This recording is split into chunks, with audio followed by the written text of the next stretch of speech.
Gold trusted gold buyers మీరు తాకట్టు పెట్టిన బంగారాన్ని విడిపించి ఈ రోజు ఉన్న మార్కెట్ ధరకు కొనబడను.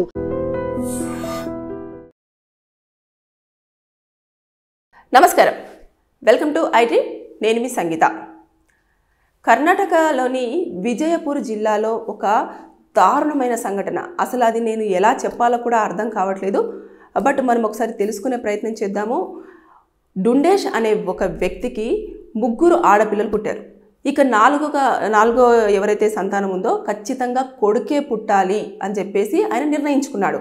మళ్ళీ తన భార్య కూడా ప్రెగ్నెంట్ అయ్యింది. అయిన తర్వాత ఎలాగైనా సరే నాకు కంపల్సరిగా ఈసారి వారసుడు రావాల్సిందే అని చెప్పేసి ఆయన చాలా స్ట్రాంగ్గా డిసైడ్ అయిపోయాడు. 3 ఆడపిల్లలే పుట్టారు కదా, ఇక ఆడపిల్లల విషయంలో ఇంకొక ఆడపిల్ల పుడితే మాత్రం ఖచ్చితంగా పరిస్థితి వేరేలాగా ఉంటుంది. నేను అందరి ముందర కూడా తలెత్తుకోలేను, అసలు నాకు ఇంటికి వారసుడు లేదు, నా కుటుంబం అంతా ఇక్కడితోటే ఆగిపోవాల్సిన పరిస్థితి వస్తుంది అని చెప్పేసి ఆయన మెంటల్గా చాలా డిస్టర్బ్ అయ్యాడు.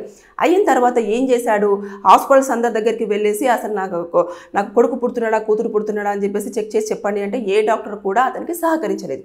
ఇక ఏం చేశాడు అంటే ఎలాగైనా సరే నేను మంత్రగారి దగ్గరికి వెళ్తే నాకు న్యాయం జరుగుతుంది అని చెప్పేసి అక్కడ అతనికి తెలిసిన ఒక మాంత్రికుడి దగ్గరికి వెళ్ళడం జరిగింది. వెళ్ళి అతను ఏం చెప్పాడు అని అంటే నాకు ఈసారి కొడుకు పుడుతున్నాడా లేదా, నాకు కొడుకు పుడితే బాగుంటుంది, మళ్ళీ కూతురు అయితే మాత్రం పరిస్థితి బాగోదు అని చెప్పేసి చెప్పడంతో అతను మొత్తం చూసిన తర్వాత మీ యొక్క భార్య ఒంట్లో దయ్యం ఉన్నది, ఆ దయ్యం పోవాలి లేదంటే నీకు కొడుకు పుట్టాలి అని అంటే ఖచ్చితంగా నువ్వేం చేయాలంటే మీ యొక్క భార్య తలపైన నడి నెత్తి మీద ఉన్న ఏదైతే వెంట్రుకలు ఉంటాయో వీటిని కూడా రక్తం కనిపించేలాగా తీసేయాలి, కట్ చేయాలి అని చెప్పేసి చెప్పడం జరిగిన తర్వాత అతను చెప్పింది నిజమా అబద్ధమా అనేది గ్రహించకుండా ఈ డుండేష్ ఏం చేశాడు అంటే భార్య దగ్గరికి వెళ్ళేసి ఆవిడను చాలా వరకు హింసించేసి నెత్తిమి పట్టి లాగడము ఇలాంటివన్నీ చేస్తుంటే ఎందుకు ఇలా చేస్తున్నావు అని చెప్పేసి వారిద్దరి మధ్యలో కూడా చాలా వరకు ఘర్షణ జరిగిన తర్వాత ఆవిడ కొంచెము చాలా నీరసం అయిపోయిన తర్వాత ఇమీడియట్గా ఒక బ్లేడ్ తీసుకొచ్చేసి గట్టిగా అతనికి బలం ఉన్నంతగా ఈ పైన ఉన్న హెయిర్ అంతా కూడా లాగేసి బ్లేడ్ తోటి కూడా రక్తం వచ్చేలాగా కనిపించేసి దాన్ని తీసుకెళ్ళేసి మాంత్రికుడికి ఇవ్వడం జరిగింది. ఇచ్చిన తర్వాత ఇమీడియట్గా పిల్లలు భయాందోళనకు అయ్యారు. దాంతోపాటు ఈ అమ్మాయి కూడా చాలా వరకు భయపడి భయాందోళనకు గురైపోయి ఏం చేసింది, ఇమ్మీడియట్గా పోలీస్ స్టేషన్కి వెళ్ళేసి నా భర్త ప్రవర్తన ఇలా జరిగింది, కొడుకు కావాలని నన్ను వేధిస్తూ ఉన్నాడు, అంతేకాకుండా ఇక్కడ నా తలపైన ఉన్న జుట్టు మొత్తం కత్తిరించడం జరిగింది అని చెప్పేసి అన్నారు. చుట్టుపక్కల ఉన్న వాళ్ళందరూ కూడా ఆవిడకు సహాయం చేయడం జరిగింది. ఇమ్మీడియట్గా పోలీసులు కేసు ఫైల్ చేసేసుకొని దర్యాప్తు స్టార్ట్ చేసిన తర్వాత ఇప్పుడు ఈ కేసులో మనం చూసుకుంటే ఎలా ఉంటుంది అని అంటే ఎప్పుడైతే ఈ పర్సన్ డాక్టర్స్ దగ్గరికి వెళ్ళినప్పుడు జెండర్ అనేది వారు ఎవరు కూడా రివీల్ చేయడంతో మాంత్రికుడిని అప్రోచ్ అయ్యాడు. ఆ మాంత్రికుడు నిజంగానే మాంత్రికుడా కాదని చాలా వీడియోస్లలో చెప్పారు. ఇదంతా కూడా ఫేక్. అంటే మనం 21వ సెంచరీలో ఉన్నప్పటికీ కూడా మన టెక్నాలజీ పెరిగిపోతున్న సందర్భంలో కూడా ఇలాంటి ఈ మంత్రగాళ్లను అదేవిధంగా కొంతమంది దీన్ని ఇప్పటికీ నమ్ముకుంటూనే ఉన్నారు. నిజంగానే వారికి అన్ని విద్యలు వచ్చి ఉండుంటే వారు ఇక్కడ ఉండరు అని చెప్పేసి నేను పలుసార్లు చెప్పడం జరుగుతుంది. ఇంకా కొన్నిసార్లు కూడా చాలామంది మోసపోయిన వాళ్ళు కూడా బయటకు వచ్చేసి చెప్పడం చేస్తూ ఉన్నారు. ఇలా మేము డబ్బులు కట్టాము, మాకు పూజలు చేస్తానన్నారు, మోసపోయారు అని చెప్తున్నప్పటికీ కూడా ఇలాంటివి కొన్ని ప్రదేశాలలో ఇప్పటికీ జరుగుతూనే ఉన్నాయి. దానివల్ల కుటుంబంలో చాలా వరకు కలహాలు ఏర్పడి కొంతమంది ప్రాణాలు తీస్తున్నారు, ప్రాణాలు తీసుకుంటున్నారు. కాబట్టి ఇలాంటివి చోటు చేసుకుంటున్న సందర్భంలో ఇప్పుడు మనం ఇందులో చూస్తుంటే మాత్రం ఎవరైతే పర్సన్ భర్త ఉన్నాడో అతనికి ఖచ్చితంగా కూడా పనిష్మెంట్ ఉంటుంది. మినిమం ఒక 3 ఇయర్స్ వరకు కూడా జైలు శిక్ష ఉంటుంది. దాంతోపాటు ఆ మాంత్రికుడు ఎవరైతే ఉన్నారో ఇలా ఎంతమందికి ఫేక్గా ఇన్ఫర్మేషన్ ఇస్తూ నాకు ఇలాంటి విద్యలు వచ్చు, నాకు ఇలాంటి శక్తి ఉంది అని చెప్పేసి ఇదివరకు గతంలో ఏమైనా చేశాడా ఇవన్నీ కూడా ఎంక్వైరీ చేసి అతన్ని కూడా అదుపులోకి తీసుకొని మొత్తం పూర్తిగా విచారించిన తర్వాత తనపైన కూడా కేసులు ఫైల్ చేసి కోర్టుకు పంపించడం జరుగుతుంది. కోర్టు నుంచి శిక్ష ఖరారైన తర్వాత జైలుకు పంపిస్తారు.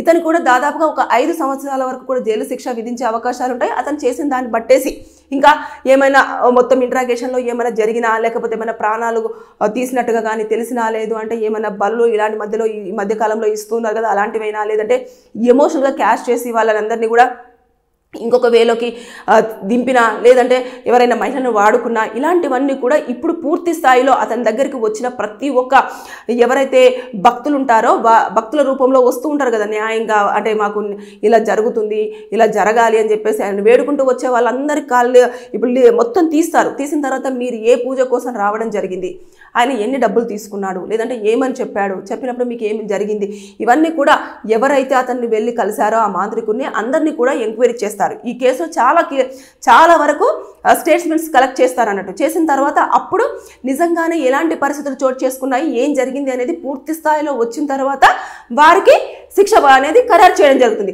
మనం పైన ఇప్పుడు జరిగిన దాన్ని బేస్ చేసుకొని చెప్పింది మాత్రం అతనికి ఒక 3 సంవత్సరాలు, ఇతనికి ఒక 5 సంవత్సరాల వరకు జైలు శిక్ష విధిస్తారు. కానీ మొత్తం ఒకవేళ ఇంట్రాగేషన్లో పూర్తి స్థాయిలో అంటే షార్ట్ షీట్ ఫైల్ చేసేదానికంటే ముందు ఇంట్రాగేషన్ అంతా జరుగుతుంది కదా, దాని టైంలో కనుక ఈ యొక్క భక్తుల దగ్గర నుంచి ఎవరైతే వచ్చారో వారందరూ ఈయన దగ్గర నుంచి ఏమేమి తీసుకున్నారు, లేకపోతే ఏం సూచించడం జరిగింది, ఏమైనా డబ్బులు తీసుకున్నారు, ఇవన్నీ ఎంక్వైరీ చేసేస్తే అతను ఎవరికైనా ప్రమాదం వాటిల్లలాగా చేయడం కానివ్వండి, లేదు అంటే నష్టం చేయడం కానివ్వండి, లేదంటే ప్రాణాలు హరించడం కానివ్వండి, లేదు అంటే అమ్మాయిల విషయంలో అబ్యూజ్గా బిహేవ్ చేయడం కానివ్వండి, ఇలాంటివి ఏమైనా కనుక ఇంట్రాగేషన్లో తెలిసి ఆ మాంత్రికుడి మీద ఇంకా ఎక్కువ కేసులు ఫైల్ అయ్యి అతను ఎక్కువగా పనిష్మెంట్ తీసుకునే అవకాశాలు ఉంటాయి. ఇక్కడ భర్త విషయంలోకి వస్తే ఈ మధ్యకాలంలో అమ్మాయిలైనా అబ్బాయిలైనా ఎవరైనా సరే ఖచ్చితంగా చదువు విషయంలో కానివ్వండి, ఉద్యోగం విషయంలో కానివ్వండి, కెరియర్ విషయంలో కానివ్వండి, వారికంటూ ఒక క్లారిటీతో ప్లస్ తర్వాత నెక్స్ట్ అన్ని రకాలుగా పెద్ద తేడా ఏమి ఉండట్లేదు. అబ్బాయిలు అమ్మాయిలు అన్న తేడా ఏమీ లేకుండా ప్రతి దాంట్లో కూడా పోటీగా పరిగెడుతూ పోటీగా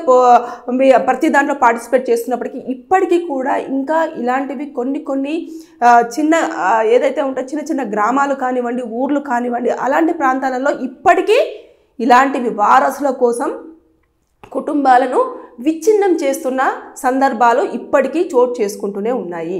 ఇక్కడ మాంత్రికుడి దగ్గరికి వెళ్ళేసి అతను జుట్టు లాగేసి రక్తం కనిపించేలాగా చెయ్యాలి నడినెత్తి మీద, అప్పుడే కొడుకు పుడతాడు అని చెప్పడంతో అక్కడి వరకు ఆగిపోయాడు. కానీ ఒకవేళ మీ భార్య ఒంట్లో దయ్యం ఉంది, ఖచ్చితంగా ఇలా చేస్తేనే ఆవిడ ప్రాణాలు నిలబడతాయి, లేదు అనుకుంటే ఆవిడ ప్రాణాలు తీస్తేనే నీకు కొడుకు పుడతాడు, నువ్వు 2వ మ్యారేజ్ చేసుకోవాలి అంటే ఖచ్చితంగా అతను అదే వేలోకి వెళ్తాడు. ఎందుకంటే అతను మెంటల్గా ఇదై ఉన్నాడు కాబట్టి. అంటే ఇలాంటివన్నీ కూడా పక్కతోవ పట్టించే విధంగా ఉండడమే కాకుండా వారు చాలా డేంజర్లో ప్రాణాలను తీసుకోవడము, ప్రాణాలను తీసేలాగా నేను ముందు చెప్పినట్టుగా అలాంటివి చోటు చేసుకుంటాయి. కాబట్టి దయచేసి ఈ రోజుల్లో మాంత్రికులు, తాంత్రికులు, పూజలు, పునస్కారాలు ఇవన్నింటికంటే కూడా ఫస్ట్ ఆఫ్ ఆల్ జరుగుతున్న దాన్ని నమ్మండి. అంటే ఆల్రెడీ డిసైడ్ అయిపోయి ఉంటుంది. దానిని మనము జస్ట్ ఏదైతే రోల్ ఉంటుందో దాన్ని మనము యాక్ట్ చేయడానికి వచ్చినట్టుగానే బిహేవ్ చేయండి తప్పించి ప్రతిదీ మాకు అనుకున్నట్టుగానే అనుకూలంగానే కావాలి అంటే ఏది జరగదు. ఇప్పుడు ఖచ్చితంగా ఆడపిల్ల పుట్టాలా మగపిల్లాడు పుట్టాలా అనేది మొత్తం డిపెండ్స్ ఆన్ మేల్ మీదనే డిపెండ్ అయి ఉంటుంది. అది మొత్తం మర్చిపోతారు. ఈ అమ్మాయిదే తప్పు, లేకపోతే అమ్మాయి వాళ్ళ ఇంట్లో ఇంతమంది ఆడపిల్లలు ఉన్నారు, లేకపోతే ఇలా జరిగింది, వాళ్ళ అమ్మకు ఆడపిల్లలు పుట్టారు కాబట్టి నాకు ఆడపిల్లలు పుడుతున్నారంటే అసలు ఈ యొక్క అమ్మాయి పుట్టే విషయంలో అమ్మాయికి ఎలాంటి సంబంధం ఉండదు. మొత్తం అంతా కూడా అబ్బాయికే ఉంటుంది. అది మర్చిపోతారు. అది మర్చిపోయి మొత్తం ఇక్కడే వేసేసి ఇక్కడే టార్చర్ చూపించేసి ఇక్కడే ప్రాణాలు తీసేంతవరకు కూడా వెళ్తారు. దాంతోపాటు ఇలాంటి వాళ్ళు సగం నాలెడ్జ్ ఉన్న మాంత్రికులు, తాంత్రికులు లాంటి వాళ్ళు ఉన్నారు కదా, అలాంటి వాళ్ళు ఏం చేస్తారంటే ఇంకా వారికి ఉన్న డౌట్ని ఇంకా రెట్టింపు చేసేసి వారిపైన ఇంకా కక్ష పెంచుకొని ఇంకా ఏదో చేసేలాగా, లేదు అంటే పిల్లల విషయంలో ఈ యొక్క పిల్లను లేదంటే ఆ పిల్లను బలిస్తే మీకు న్యాయం జరుగుతుంది, లేదంటే మీకు ఇలా కొడుకు పుడతాడు, అసలు ఇక్కడ కొడుకు రావాల్సింది అమ్మాయి వచ్చింది. చాలా కేసులు నమ్మి మోసపోతున్న వాళ్ళు బ్లాక్ మ్యాజిక్స్ లేవు, అసలు ఏమీ లేవండి. మిమ్మల్ని మీరు నమ్ముకోండి, జరిగేదాన్ని యాక్సెప్ట్ చేయండి. అప్పుడే మీ యొక్క జీవితాలు, కుటుంబాలు కూడా హ్యాపీగా ఉండే అవకాశాలు ఉంటాయి తప్ప లేకపోతే ఇలాంటి కేసులలో ఇన్వాల్వ్ అయ్యి కోర్టులకు వెళ్ళి అనవసరంగా జైల్లో కూర్చోవలసిన పరిస్థితులు చోటు చేసుకుంటాయి. దాంతోపాటు మీరు సంవత్సరాల పాటు జైల్లోనే ఉండాలి. బయటకు వచ్చిన తర్వాత అనవసరంగా మీరు ఒక నిందితుడిగా అందరూ వేలెత్తి చూపించడం తప్పించి ఇంకా ఏం ఉండదు. కాబట్టి ఇలాంటివి కూడా చోటు చేసుకుంటాయి. కాబట్టి దయచేసి నీ వీడియోలో మరీ చెప్తున్నాను, గతంలో కూడా నేను చాలా వీడియోస్లో చెప్పడం జరిగింది, ఇలాంటి వాళ్ళు లేరు. మాంత్రికులు, తాంత్రికులు వశీకరణ చేస్తా అన్నవాది అదంతా కూడా ట్రాష్, నిజం కాదు. దయచేసి ఎవరు నమ్మి డబ్బుల పరంగా కానివ్వండి, శారీరకంగా కానివ్వండి, మానసికంగా కానివ్వండి నష్టపోకుండా ఉండే అవకాశాలు చోటు చేసుకునేలాగా చూసుకోండి. అంతేకాని మీరు అయ్యో చేస్తున్నారు అని చెప్పేసి యాడ్స్ అంటే ప్రకటనలు వస్తూ ఉంటాయి, ఇలా గురువు గారు ఇలా చేశారు, ఇలా మాకు జరిగింది, ఇలా మాకు ఒకటి మంచి జరిగింది కాబట్టి మీకు కూడా జరుగుతుందని పంపిస్తే అది ఎంతవరకు కరెక్ట్, ఎంతవరకు రాంగ్? వాళ్ళకి ఏం జరిగిందో ఏమైందో మనకు సంబంధం లేదు కదా. అది వాళ్ళకి జరగాలని ఉంది కావచ్చు, జరిగింది. అది అతని దగ్గరికి వెళ్తేనే జరిగిందని చెప్పేసి వాళ్ళు స్ట్రాంగ్గా బిలీవ్ చేశారు కాబట్టి అలా జరుగుతుంది. కాబట్టి దయచేసి అందరూ కూడా ఫేక్గా ఉన్నారు, ఇలాంటివి చోటు చేసుకుంటున్నాయి. అలర్ట్గా ఉండండి, ఎవరిని నమ్మొద్దు. డాక్టర్ నమ్ముకోండి, మీ హెల్త్ పరంగా కానివ్వండి, మీ దాని పరంగా కానివ్వండి. వంశం కోసం కొడుకు కావాలి అనుకుంటే మీరు వెయిట్ చేయండి, లేదు అనుకుంటే చూసుకోండి, అంతే తప్పించి పిల్లలు ఎవరైనా సరే, అమ్మాయిలైనా అబ్బాయిలైనా ఇద్దరు సమానం కాబట్టి ప్లీజ్ దయచేసి అబ్బాయిలు పుడితేనే వారసత్వం ఉంటుంది, కుటుంబం నిలబడుతుంది అనేది ఒకప్పుడు మాట, ఇప్పుడు మాట అయితే కాదు. అలర్ట్గా ఉండండి. ఎవరిని మాత్రం బాబాలను, స్వామీజులను, వశీకరణ చేసే వాళ్ళను, మాంత్రికులను, తాంత్రికులను నమ్మొద్దని నేను మరీ చెప్తున్నాను. Thank you. నిజంగా ప్రస్తుతం ఉన్నటువంటి సమాజం దేనికి ప్రయారిటీ ఇస్తుంది? ఆర్థిక సంబంధాల చుట్టూ మాత్రమే తిరుగుతుంది. మళ్ళీ ఎన్నికలంగానే చాలా విరక్తి కలుగుతాను. మంచి అనిపిస్తుంది కదా, లేడీస్ కూడా ఛాలెంజింగ్ జాబ్స్ చేసినప్పుడు చాలా బాగుంటది. ట్రాఫిక్ అసిస్టెంట్స్ గా నియమించిన ట్రాన్స్జెండర్స్ అందరితో సాల్యూట్ చేయించుకుంటున్నారు. ఫుడ్ డెలివరీ ఇవ్వటానికి వెళ్ళినటువంటి డెలివరీ బాయ్ అనిల్ పై కళ్ళ ముందు